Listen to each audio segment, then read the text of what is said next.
Então se liga na ideia, meu bom. No Apocalipse de São João, você está entendendo? No capítulo 12 está escrito exatamente o seguinte: uma mulher vestida de sol, pronta para dar à luz a um filho varão, né? O apóstolo João, ele fala que viu um grande sinal no céu, uma mulher vestida de luz, vestida de sol, com a lua sobre os pés e uma coroa de 12 estrelas sobre a cabeça. Aí o que acontece? Essa mulher, ela tá pronta para dar à luz a um filho homem. E aí de repente o discípulo, ele vê outro sinal no céu, um dragão vermelho de 7 cabeças, que para de frente para a mulher, pronto para engolir o menino, que ela vai dar à luz. Aí a mulher dá à luz ao filho, só que Deus arrebata o menino pro trono dele. E aí teve peleja no céu, Miguel e o dragão. Aí o arcanjo Miguel pega o dragão e arremessa ele do céu pra terra. E ele arrasta a terça parte das estrelas do céu e cai na terra. Aí quando ele cai na terra, ele começa a perseguir a mulher. Ele vai e joga da boca dele um rio para poder engolir a mulher. Só que a mulher recebe as asas da grande águia e fica em segurança. Aí o dragão faz o quê? Ele faz com que surja do mar uma besta. A besta de 7 cabeças e 10 chifres. E aí essa besta que surge do mar com 7 cabeças e 10 chifres, ela já tem uma cabeça que é ferida de morte, mas é curada. Todos adoram a besta e dizem assim: quem é semelhante à besta? Quem pode pelejar contra ela? E aí depois surge uma outra besta da terra, com 2 chifres, que parece cordeiro, mas fala como dragão. E aí essa segunda besta que surgiu da terra manda fazer uma imagem para a primeira besta, que tem 7 cabeças e 10 chifres. E todos adoram a imagem da besta. E aí o que acontece? Aí faz com que ninguém, nem grande nem pequeno, nem livre nem escravo, nem rico nem pobre, não compra nem vende se não tiver o nome da besta, a marca da besta ou o número da besta na testa ou na mão direita, que é o 666. E aí nessa besta, na besta de 7 cabeças, tem uma prostituta montada. E aí o que acontece? As 7 cabeças com os 10 chifres volta contra a prostituta e derruba ela da besta. E aí tem o quê? O Cristo, que é o vencedor da besta. Muito bem, então essas são as visões de João. Depois o anjo vai chegar para o João e vai levar ele e vai falar assim, ó: eu vou te dizer o mistério da besta de 7 cabeças. As 7 cabeças são 7 montes e são também 7 reis, dos quais caíram 5, um existe e outro quando chegar tem que durar pouco. E é ela também a besta que era, já não é, mas aparece, o 8º rei, que procede do 7 e caminha para a destruição. Os 10 chifres são 10 reis que não têm reino, mas exercem o poder e a autoridade que têm perante a besta e oferecem todo o seu poder e autoridade perante a besta durante 1 hora. E aí que as 7 cabeças e os 10 chifres odiaram a prostituta montada na besta, que é a Babilônia, a mãe de todas as prostitutas e das abominações da terra, e derruba a prostituta de cima da besta. Muito bem? Pois bem. Aí, o que aconteceu? Eu, desde os 12 anos, eu estou lendo esse tipo de leitura. Eu estou ali debruçado nesse estudo do Apocalipse. Eu quero entender o que é isso e estou ali, ó, tentando entender. Então, eu fui pegar desde o Gênesis para eu entender o que Deus quis dizer. Porque aquilo ali é o quê? É palavra de Deus. E a palavra de Deus, ela não é palavra de homem. Então o homem, quando diz água, quando diz terra, quando diz fogo, quando diz homem, quando diz mulher, quando diz águia, quando diz serpente, ele está querendo dizer isso mesmo. Agora Deus, ele está querendo dizer uma coisa mais profunda. E eu, muito humildemente, orei a Deus e falei: ó Deus, o Senhor é o Todo-Poderoso, eu acredito no Senhor, eu acredito no seu Filho, nosso Senhor Jesus Cristo, acredito no Espírito Santo, acredito nas palavras de São João, apóstolo amado, discípulo querido, que escreveu essa revelação. Eu queria pedir ao Senhor a condição de entender o que é isso, que história é essa? Pois bem, então Deus me conduziu ao caminho que me levou a essa compreensão, que diz o seguinte: para você entender o que está escrito no Apocalipse, primeiro você tem que entender o que está escrito no Gênesis. E para você entender o que está escrito no Gênesis, primeiro você tem que lembrar quem escreveu o Gênesis. Quem escreveu o Gênesis foi Moisés. Moisés, que era um judeu meio egípcio. Ele não tinha ainda a tribo de Judá separada do povo de Israel, né? Porque Moisés já é. Mas ele era bem meio egípcio. E aí que está o ponto da questão. Porque os egípcios, eles tinham, por exemplo, um sistema de educação muito baseado em símbolos. Por exemplo, como que era ensinada a vida após a morte no Egito, em que o Moisés cresceu, né? O Moisés, ele ouviu lá essa parábola que dizia o seguinte: que quando você morre, você chega no outro lado da vida, né? E chegando lá, você é conduzido por aquele mesmo que vai anotar o resultado da balança. Tem uma balança lá com peso. De um lado do prato da balança tem o seu coração e do outro lado tem a pluma, né? Então veja bem, quem coloca a pluma é companheira daquele que pegou você pela mão e tá anotando o resultado. Aí na hora que coloca a pluma de um lado da balança e do outro lado tem o coração daquele que faleceu, tem que estar no equilíbrio exato, senão sofre as consequências. Então veja bem, se você parar para pensar, é lógico que o Moisés e todos os egípcios, eles tinham consciência de que não tinha ninguém ali com seu coração ali do lado de uma balança.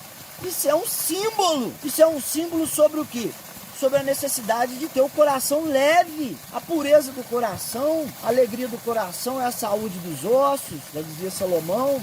Então, esse contexto simbólico no qual Moisés foi criado, influenciou ele bastante quando ele estava escrevendo Gênesis.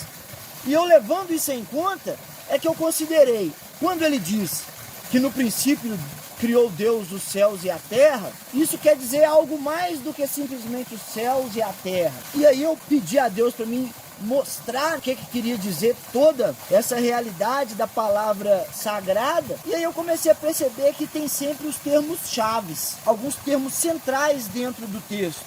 Então, por exemplo, Deus, céu, terra, água, homem, mulher, serpente, dragão, águia, leão, Israel, Egito, Moisés, Abraão, Davi, Salomão. Então tem sempre o quê? Esses termos chaves que são ali utilizados durante todo o texto. Não só das Sagradas Escrituras hebraicas, mas também das Sagradas Escrituras hindus, das Sagradas Escrituras egípcias, das Sagradas Escrituras maias, das Sagradas Escrituras chinesas, tibetanas. Então é sempre o quê? A realidade dessa literalidade da água, da terra, do fogo, do homem, da mulher, enfim, da águia, da serpente, são os termos recorrentes de todas essas escrituras sagradas. Então me ocorreu, graças a Deus, a percepção, ou ainda melhor, o recebimento de que cada palavra dessa teria um significado chave, um significado correspondente que mudaria esse aspecto literal e revelaria aquilo que é muito mais interior humano. Então, todas essas escrituras sagradas, de acordo com o que eu recebi, elas estão falando do interior humano. E como elas falam do interior humano? Então, quando diz, por exemplo, no princípio criou Deus os céus e a terra, Deus significa o espírito amor, céu significa o espírito humano, terra significa alma. Então no princípio criou Deus, no princípio criou o espírito amor, os espíritos humanos e a alma. E aí quando a gente analisa segundo esse foco, então por exemplo, Deus é o espírito amor, céu é o espírito humano, terra é a alma, água são as energias, luz é a informação, né? Então a gente vai ver, por exemplo, né? Fez Deus cair do céu uma chuva sobre a terra e do barro fez o homem. Ou seja, o espírito amor, ele faz uma energia descer do espírito humano até a alma. E da mistura que existe dessa energia que vem do espírito humano até a alma, é que ele faz a consciência. Ou seja, o homem significa consciência, lá dentro do texto, como termo-chave. E aí fez Deus o homem adormecer e dele tirou a mulher. Ou seja, a consciência é dela que deriva a subconsciência, né? Então aqui nós já percebemos como que a palavra de Deus, ela traz os termos chaves para explicar uma realidade interior, de maneira tal que apenas com o nível sod se a gente for olhar, né, a Torá por um aspecto do sistema Partes, né, o nível sod, ele condiciona, e foi aquilo que realmente me ocorreu através das orações e de outras referências, né? Porque a humanidade ela já tem uma série de estudos nesse sentido, né? Isaac Newton estava tentando entender lá o Apocalipse. Eliphas Levi tentou um contato com São João para poder ter a explicação, o contato com o anjo que revelou a São João para poder entender o que estava escrito. Então eu orei a Deus para entender. Então veja bem, como a gente já sabe, por exemplo, que Deus é o espírito amor, céu é o espírito humano, terra é alma, água é energia, luz é informação, homem é consciência, mulher é subconsciência, né? Só para poder contextualizar, a gente vai ver que o quê? Se a gente considerar o jardim do Éden, o paraíso, como 100% do cérebro, Adão e Eva, a consciência e a subconsciência, ou seja, a consciência e a subconsciência no 100% do cérebro está no paraíso. A serpente, que é Satanás, o diabo, o dragão, que seduz a mulher a comer do fruto proibido, é exatamente o quê? Veja bem, o fruto proibido é o fruto do conhecimento do bem e do mal. O bem já é conhecido, que é o 100% do cérebro. Proibido é o quê? Conhecer o bem e o mal. O mal, ele é o quê? Ignorado. Então, é a ignorância que é a serpente, que seduz a subconsciência a conhecer o bem e o mal. Então, por que é serpente, diabo, Satanás, dragão? É porque essa ignorância, ela vem do medo. Aliás, na verdade, da preguiça. A preguiça que vem do medo, né? Que é aí que a gente tem o diabo, o dragão, Satanás, a serpente, que é o quê? O medo, a preguiça, a ignorância, o mal propriamente dito. O aspecto da serpente, ele também pode ser visto como prudência, porque se você analisar, a prudência é algo positivo, mas o excesso de prudência, ele é a ignorância, porque você tem que olhar para os dois lados para atravessar a rua. Isso é prudência, porque uma hora que você olha para um lado, você está ignorando o outro, você olha para o outro, você está ignorando um. Mas aí o que acontece? Se você levar isso ao excesso, você nunca vai atravessar, porque você continua ignorando aqui na hora que você vai para um lado e para o outro. Então, se você bobear, você vai ser atropelado. Na verdade, você não vai sair do lugar. Você não vai sair do lugar porque você vai ficar olhando para um lado, olha para o lado, olha para o lado, olha para o outro, olha para o lado, olha para o outro, e nunca vai ir. Então é por isso que esse excesso de prudência vira ignorância. Essa ignorância, ela causa preguiça. E isso tudo vem de um medo. Então, veja bem, como que os aspectos literais que são tratados nessas escrituras antigas, sagradas e milenares, eles tratam do interior humano. Então, quando a gente vai lá para o Apocalipse, agora que a gente já tem a noção de que os termos-chaves, eles são, respectivamente, Deus, o Espírito, Amor, Céu, Espírito Humano, Terra, Alma, Água, Energia, Luz, Informação, Homem, Consciência, Mulher, Subconsciência, o dragão, a ignorância, a gente vai ver o quê? Que viu um grande sinal no céu, uma mulher vestida de sol, de luz, né? Uma mulher vestida de sol, tendo a luz sobre os pés, com 2 estrelas sobre a cabeça. Então, uma mulher vestida de luz, é uma subconsciência informada no espírito humano. Uma subconsciência informada no espírito humano, pronta para gerar o quê? Uma consciência. Uma mulher vestida de luz, no céu, pronta para gerar um filho varão. Ou seja, uma subconsciência informada no espírito humano, pronta para gerar uma consciência. E aí quem que vem? E para ali para devorar o dragão, a ignorância, com as suas 7 cabeças, que são obviamente o quê? Preguiça, luxúria, vaidade, cobiça, gula, ira. São 7 pecados capitais, orgulho. São 7 pecados capitais ali que são o quê? As 7 cabeças da ignorância, que é o quê? O dragão vermelho de 7 cabeças que estava lá no espírito humano, essa ignorância com tudo. E aí o que aconteceu? Querendo devorar o quê? A consciência que a subconsciência informada gerou. Só que Deus arrebata o filho gerado, ou seja, o espírito amor. E ainda fala assim, pois ele há de reger todas as nações com cetro de ferro. As nações são os sentimentos da alma. Então, quem que gerencia os sentimentos da alma? É o consciente espírito amor. Porque a mulher vestida de luz não é a subconsciência informada, seu filho varão não é uma consciência, o espírito amor não arrebata essa consciência. Se o espírito amor levou essa consciência para ele, significa que essa consciência é o quê? É a consciência do espírito amor. Então é a consciência do espírito amor que conduz os sentimentos da alma, as nações da terra. E aí tem peleja no céu, Miguel e seus anjos contra o dragão e seus anjos, veja bem. Peleja no céu, uma batalha no espírito humano. Homem é consciência, anjo é inteligência. Miguel é o arcanjo, ou seja, ele é a arqui-inteligência. Por quê? Porque é a inteligência da semelhança a Deus. A inteligência da semelhança com Deus, que ela faz?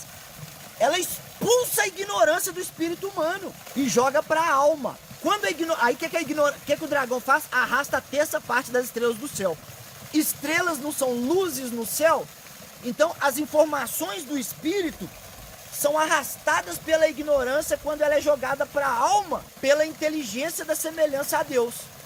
Então, no espírito humano, nós temos a inteligência, a arqui-inteligência da semelhança com Deus.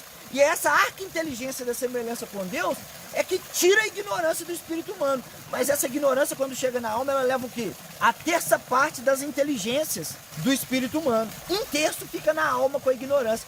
2/3 continuam no espírito humano. E aí o que acontece com o dragão quando ele chega na terra? Ele joga um rio da boca dele. A água a gente sabe que é energia. Então, a ignorância, quando chega na alma, ela tenta jogar uma energia para poder o quê? Para poder pegar a subconsciência informada. Mas a mulher ganhou as asas da grande águia. Águia significa segurança. Então o que acontece com a subconsciência informada quando ela é atacada pela energia da ignorância? Ela recebe a segurança no espírito humano. É interessante a segurança, porque a segurança é igual à prudência. Se for segurança demais, vira indiferença. Então a segurança também tem que ser dosada. Mas aí a gente vai agora, por que o dragão faz? Ele faz surgir do mar uma besta de 7 cabeças e 10 chifres. Então veja bem, a ignorância, depois que ela é arremessada do espírito humano para a alma, ela faz surgir o quê? O amor à própria vida. Por que o amor à própria vida? Porque o Apocalipse ele vai ensinar que as fiéis testemunhas de Jesus Cristo são aqueles que mesmo em face da morte não amaram a própria vida. Então os fiéis testemunhas de Jesus Cristo, mesmo em face da morte, não amam a própria vida. Por quê? Porque o mandamento é: amarás o Senhor teu Deus de todo o coração, de toda a alma, de todo o seu entendimento. E amarás ao próximo como a ti mesmo.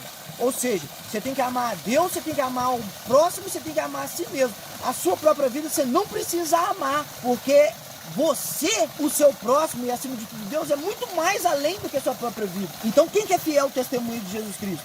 Aqueles que mesmo em face da morte não amam a própria vida. Mas aí, quando a ignorância ela é jogada do espírito humano para a alma, o que ela faz surgir das energias? O amor à própria vida. E aí que tá a besta do Apocalipse de 7 cabeças. Por quê?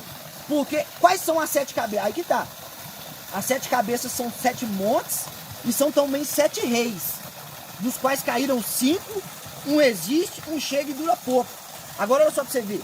Quais são esses 7 montes? Quais são aqueles instintos humanos de amor à própria vida que despertam na história humana? Não é o barbarismo, não é o colonialismo, o absolutismo, o imperialismo, o nazifascismo, o comunismo, o imperialismo. Então, são 7 instintos, né? São 7 vontades, né? Porque são montes são vontades. O Monte Sião, que é a vontade central da fé, Jerusalém a fé, Israel a obediência. Mas nesse caso, da besta de 7 cabeças, o que causa o amor à própria vida é exatamente o quê? O apego aos 5 reis caídos. Quem são os 5 reis caídos? São 5 sentidos: o paladar, o tato, a audição, a visão e o olfato. Qual é aquele que chega e dura pouco? É o sexo. E qual que é aquele que existe? É a emoção. Então, mas veja bem, não é o sexo, a emoção, ou a visão, o paladar, o tato, o olfato, que são o quê? As cabeças da besta. É o apego a essas energias.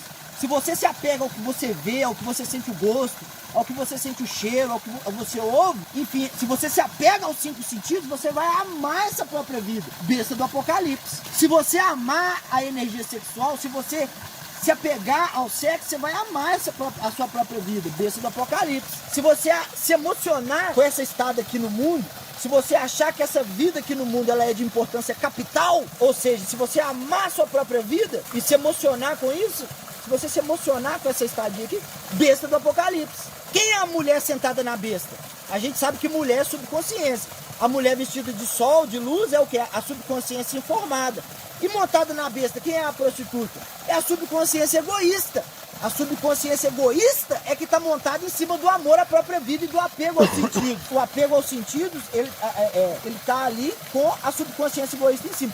E aí o que vai acontecer? Uma das cabeças da besta é ferida e é curada. Qual que é a cabeça da besta que é ferida e curada? É a visão. Porque antigamente, antes de ser tirado o sacrifício diário e colocado o abominável da desolação, as pessoas ali que se sacrificavam, queria água, podia beber, queria plantar, tinha semente ali, tudo o sacrifício diário natural. Nessa época as pessoas olhavam para o mundo e viam nitidamente: aqui não é verdade. Se você precisasse andar 30 quilômetros, se você precisasse se banhar, se você precisasse de uma água, então as pessoas viam nitidamente que o quê? Aqui não é a verdade, aqui é ilusão. Então elas não amavam a própria vida, porque elas tinham consciência do quê? Da fé em Jesus Cristo, que é uma coisa superior. Mas aí, o que acontece? De repente, o mundo ele enche de coisas para poder encher a vista. Enche de cores, enche de tintas, enche de seduções visuais, próprio consumo de informação em telas. Hoje, ele é uma coisa absurda. E o que as telas fazem com a visão humana é uma coisa mais absurda ainda. Então, a visão, que era um sentido que é por onde mais entra informação no cérebro, e que durante milênios mostrou para o ser humano que não dá para amar a própria vida, que isso tudo aqui é uma ilusão, ou seja, a cabeça da besta que foi ferida de morte, ela foi curada. Ou seja, agora com a visão, todos acham que essa vida aqui é uma maravilha, que você tem que aproveitar os sentidos e se afogam nas concupiscências. Então o que vai acontecer? A cabeça da besta foi... E aí que tá. Aí que entra. Qual é a segunda besta? Então essa é a besta que surge das energias. E qual que é a que surge da alma? Porque tem a besta que surge da terra com 2 chifres. É exatamente o quê? Essa revolução industrial. Quer dizer, essa nova configuração do industrial humano. O ser humano, de repente, adquiriu uma série de faculdades que antes ele não tinha. Então, parece cordeiro, mas fala como dragão. Parece que toda essa revolução industrial, esse monte de coisa que inventou, etc, etc, foi ótimo para o ser humano. Parece cordeiro, parece que é o sacrifício pelo igual. Mas fala como dragão. É ignorância. É pesado. Quais são os 2 chifres da besta que emerge da terra? O militarismo e o mercadismo. Tudo que é feito pelo industrial humano só é disponibilizado para o outro se tiver alguma coisa em troca. Só se disponibiliza aquilo que a faculdade humana desenvolve se tiver uma recompensa ali palpável. Esse é o mercadismo. E o militarismo se dispõe até a matar o outro para defender aquilo que desenvolveu industrialmente. Aliás, desenvolve industrialmente até meios de matar. Porque é aí que entram os 10 chifres da besta, que são os 10 reinos sem rei. Aliás, os 10 reis sem reino, que são as 10 indústrias básicas do sistema capitalista. Aí o que acontece? Como nós vimos que o amor à própria vida é a besta de 7 cabeças, isso a gente pode chamar de capitalismo. Por quê? Porque é supor que essa vida no mundo é capital. Capital quer dizer caput, cabeça. É o principal aqui, essa vida no mundo. É capital aqui. Então o capitalismo é você achar que essa vida no mundo é o mais importante. Essa é a besta do Apocalipse. A segunda besta do Apocalipse, que é aquela que surge da terra, ela é o quê? Essa revolução industrial, né? Depois que é tirado o sacrifício diário e imposto o abominável da desolação, que é o próprio... Aí que tá. Qual que é a imagem da besta que essa revolução industrial faz? É o sistema capitalista. O sistema capitalista no mundo, ele é a imagem do amor à própria vida. Então aí que tá. Qual que é o nome da besta, a marca da besta e o número da besta? Nem grandes nem pequenos, nem livres nem escravos, nem ricos nem pobres. Vai o quê? Vai comprar nem vender se não tiver o nome da besta, a marca da besta ou o número da besta na testa ou na mão direita. Qual que é o nome da besta? Dinheiro. Qual que é a marca da besta? É dólar. Qual que é o número da besta? 666. Aí que tá. Aqui está o entendimento. Aquele que tem sabedoria, calcule o número da besta, pois é número de homem. Ora, esse número é 666. Nós estamos tão no final dos tempos que muitas bíblias hoje colocam lá nesse versículo, pois é número de um homem, só para poder puxar sardinha para a escatologia que eles fazem. Ou seja, eles abrem mão do texto original, mesmo sabendo que existe a punição com todas as pragas para aqueles que alterarem um tio que seja da palavra, mas eles não admitem que o quê? O número da besta é número de homem, e não número de um homem. Porque número de homem é o 666. Por que o 666? São várias interpretações possíveis. Mas é muito nítido que a principal é aquela que o quê? Que Deus me revelou para a honra e glória e graça de nosso Senhor Jesus Cristo, que diz assim: o dólar, D-O-L-L-A-R, tem nele o número 666. De que maneira? O D significa 4, A, B, C, D. O O é 15, A, B, C, D, E, F, G, etc. 2 L's, 12, 12. O A é 1, o R é 18. D-O-L-L-A-R. 4, 15, 12, 12, 1, 18. Só que nós estamos falando de números indo-arábicos nesse caso, então veja bem, são 10 algarismos que fazem todos os números, de 0 a 9. Então o 4 é um algarismo, mas o 15 são 2 algarismos, o 1 e o 5. Como que você transforma em um algarismo só, cabalisticamente, quando tem mais de um algarismo no número? Você soma os algarismos do mesmo número até reduzir para um algarismo. Isso quer dizer que o 15 na verdade é 6. O 12 é 3, o outro 12 do L é 3 também, e o A é 1 e o 18 é 9. Então se você multiplicar agora o 4 vezes 6, né, porque o D e o O 4 do D, ele vai multiplicar vezes 6, porque o 6 ele vai vir do 15, que é o O, 1 mais 5, 6. 4 vezes 6, 24. Aí agora vezes 3, porque vem do 12. 24 vezes 3, 72. 72 vezes 3 dá 216. 216 vezes 1, por causa do A, é 216. Aí agora falta pelo 9. O 9 veio do 18. O 18 é 6 mais 6 mais 6. Reduziu para 9 por causa do algarismo. E o 216 é 6 vezes 6 vezes 6. Então agora a gente vai multiplicar o 6 vezes 6 vezes 6, que é o 216, pelo algarismo que veio do 9. Que veio do 18, que é o 6 mais 6 mais 6, por 9.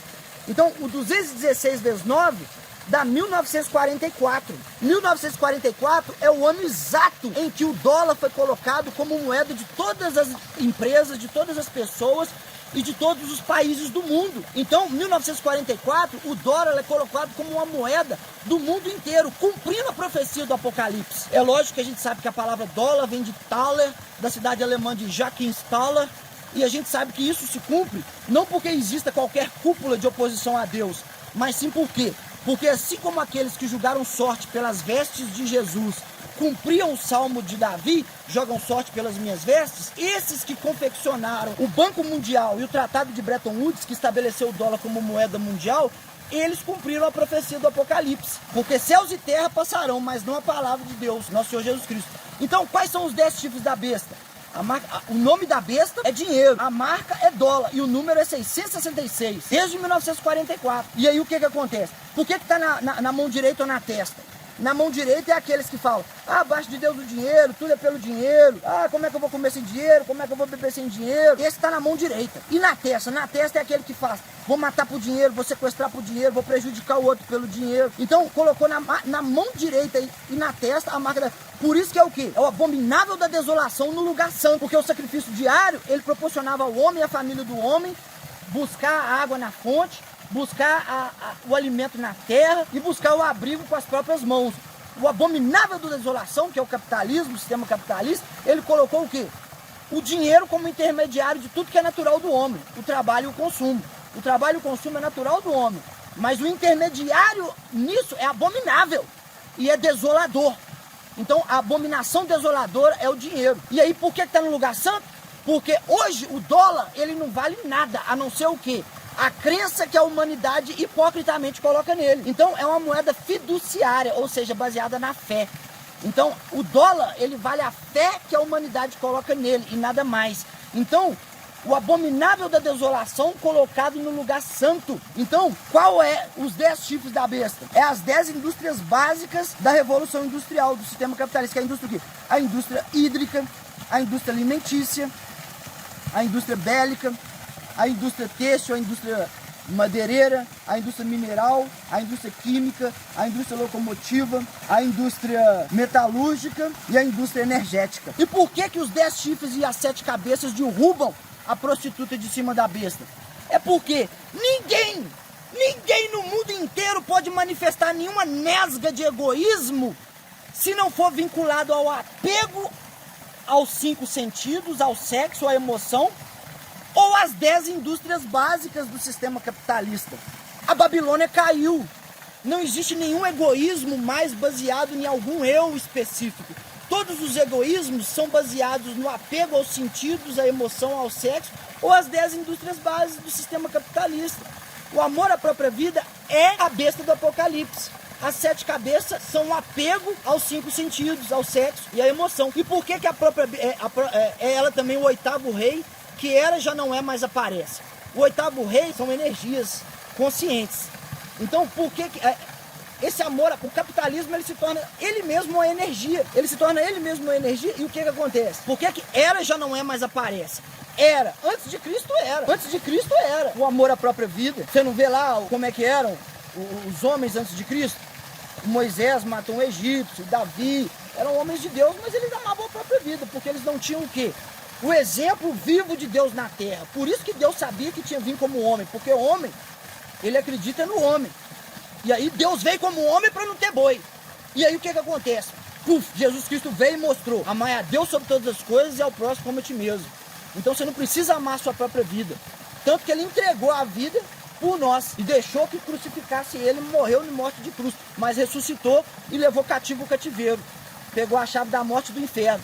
Então por isso que fiéis testemunhos de Jesus Cristo são aqueles que mesmo em face da morte não amam a própria vida. Então por isso que a besta ela era, já não é, mas aparece. Ou seja, antes de Cristo era, mas já não é. Jesus Cristo já veio, já purificou, já salvou, já é definitiva a salvação de Jesus Cristo, para a honra e glória do nosso Senhor Jesus Cristo. Graças a Deus, em nome do Pai, do Filho e do Espírito Santo. Amém. Aí olha só pra você ver. Era já não é, mas aparece. Por que o amor à própria vida ele aparece? Porque a besta recebeu a autoridade que possui do dragão. É a ignorância. A ignorância é que dá o poder e a autoridade pro amor à própria vida e pro apego aos sentidos. Então, Deus fala: o meu povo perece por falta do conhecimento. As pessoas só morrem porque não sabem que tem a vida eterna. Quando Adão e a Eva foram lá e comeram do fruto proibido, do conhecimento do bem e do mal, o fruto da vida eterna também estava disponível. Então a gente sabe que o jardim do Éden é o 100% do cérebro. 100% do cérebro é você o quê? Saber do bem. Você não precisa saber do bem e do mal. Agora, quando você quer saber do bem e do mal, você deixa de colher o quê? O fruto da vida eterna. Qual é o fruto da vida eterna? O sacrifício pelo igual. O Cristo é o sacrifício pelo igual. Então, a besta é o amor à própria vida. O Cristo é o vencedor da besta. O sacrifício pelo igual, ele vence o amor à própria vida. Então, o Cristo que vence a própria besta, esse amor à própria vida, ele é interior. Todo o Apocalipse, ele está ali interior. Qual que é, né? Não tem ali, no Armagedon, não tem o espírito imundo da boca da besta, da boca do dragão e da boca do falso profeta? Da boca da besta é o orgulho egoísta. Da boca do dragão é o sexo egoísta. E da boca do falso profeta é a fome egoísta, né? O falso profeta é esse religiosismo, né? Ah, como é que eu vou comer? Como é que eu vou comer? Daqueles cujo Deus é o ventre. O orgulho egoísta da besta que ama a própria vida é aqueles cujo Deus é o poder. E o sexo egoísta é a ignorância crassa que vem da boca do dragão. E aí que tá. Por que são espíritos semelhantes a rãs? Espíritos imundos semelhantes a rãs. É a essência. A rã, o anfíbio, ele não sai da água para a terra. Água são energias, terra é alma. Então, espíritos são a essência. Então, são essências que saem da energia para a alma. Não pode deixar. Então, a batalha do Armagedon é essa.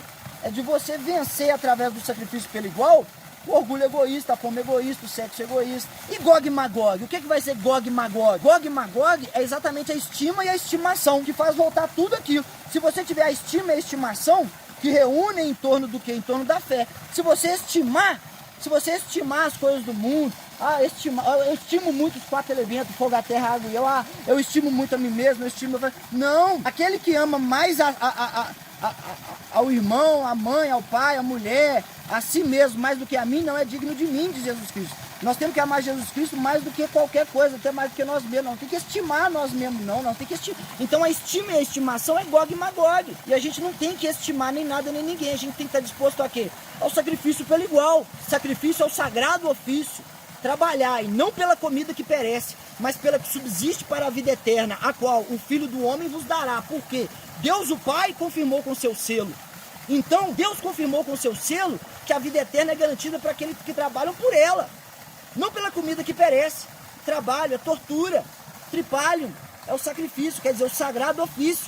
Então, é o suor do rosto aqui para a gente conquistar o quê? Aquilo que Jesus Cristo nos mostrou que podemos conquistar.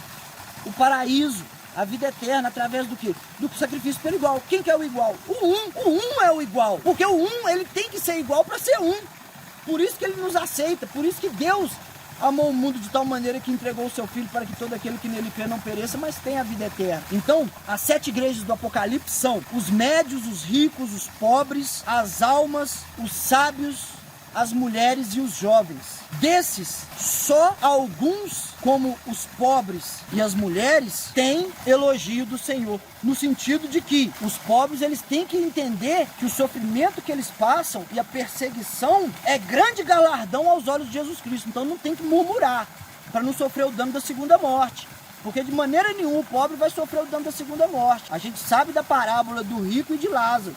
Lázaro estava lá nas migalhas, mas no seio de Abraão depois. E as mulheres? As mulheres, elas precisam guardar o quê? Aquilo que elas já têm, que é a chave de Davi. Que abre e ninguém fecha, que fecha e ninguém abre. A mulher receberá a sua coroa através do quê? De dar luz a filhos. A mulher, ela é a mãe. Então ela tem que honrar essa missão dela aqui. Aquelas que honram essa missão, elas serão feitas colunas do tabernáculo santo. Então, a Jerusalém celestial é a fé espiritual. E as igrejas do Apocalipse, elas são as condições humanas aqui do planeta Terra. Os médios têm que voltar para o primeiro amor. Qual que é o primeiro amor dos médios? É aquele quando ele tem honra ali, quando ele cresce, ele sabe que ele nem é rico nem é pobre. Ele tem a honra, a dignidade. Esse é o primeiro amor. Por que ele saiu do primeiro amor? Por causa da sedução do mundo. O médio, ele quer o quê? Ele quer aproveitar, gozar, aproveitar a vida. E isso não é digno daquele que é fiel ao testemunho de Jesus Cristo, que mesmo em face da morte não amar a própria vida. Então tem que voltar para o primeiro amor. Os ricos habitam onde está a sinagoga de Satanás, que é aqueles que a si mesmos se chamam judeus, mas não são. Quem são aqueles que a si mesmos se chamam judeus, mas não são? Aqueles que escreveram os protocolos de Sião. Aqueles que colocaram o Banco Mundial e o dólar. São eles que estão onde estão os ricos. Mas temos aí que dá, mas o rico não é inimigo, ele tem a repreensão e aí a aprovação dele é grande. Então ele tem que ser cristão, ele tem que se sacrificar pelo igual aonde está a sinagoga de Satanás, ou seja, aonde está a maior tentação, se não é aquela onde tem o quê? O dinheiro, as riquezas envolvidas. Por isso que Jesus Cristo falou, é mais fácil entrar camelo no fundo da agulha do que o rico entrar no reino dos céus, mas para Deus nada é impossível. Jesus Cristo tinha discípulos ricos. Tanto que foi lá o José de Arimateia que arrematou o túmulo no qual ele foi sepultado, e hoje está lá a igreja de Santo Sepulcro, para honra e glória de nosso Senhor Jesus Cristo. Graças a Deus. Salve Godofredo de Bulhões. Enfim, os sábios, eles são ali, ó, muito repreendidos, porque Jezabel é a incredulidade. A incredulidade.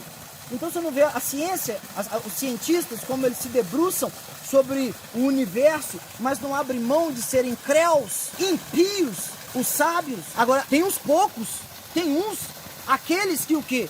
Conservam a piedade, conservam a fé. Esses é só continuar a fazer o que está fazendo e a salvação deles está garantida. Agora, as almas, elas são repreendidas, porque elas têm que mortificar o resto que precisa. Tem que mortificar o resto que precisa. Por quê?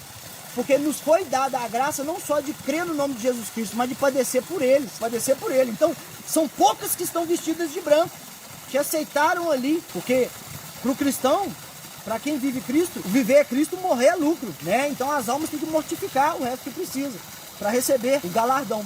E os jovens é aquele do qual fala, por não seres nem quente, nem frio, eu estou a ponto de vomitar da minha boca. Por quê? Dizes que tá de boa, na flor da juventude, como que a mocidade vai conseguir alcançar a salvação? Quem está na juventude acha que está lá, tá pleno de saúde, de vitalidade, mas não sabe que é um pobre, miserável, cego e nu. Então adquira colírio do Cristo para vos ungirdes, ou seja, aceite o temor a Deus já desde a tenra juventude, porque senão Deus vem, chega para o juízo, o que você vai fazer? Então as 7 igrejas do Apocalipse são os médios, os pobres, os ricos, os sábios, as mulheres, as almas e os jovens. E desses, só os pobres e as mulheres que têm ali algum elogio, e mesmo assim condicionados. Então, eu fico muito feliz de estar agora compartilhando essas informações que são uma cabala do Apocalipse, ou seja, o recebimento de uma revelação. Eu espero que todos aqueles que ouçam essa mensagem possam meditar no livro do Apocalipse em si, porque lá está escrito: bem-aventurados aqueles que ouvem e leem as palavras da profecia desse livro. Ou seja, é o único livro que se tem notícia que é considerado bem-aventurado só de ler. Só de você ler o Apocalipse, você já é bem-aventurado. Glória a Deus nas alturas, graças e glórias e honras ao Pai, ao Filho e ao Espírito Santo. Amém. Amém. Graças a Deus.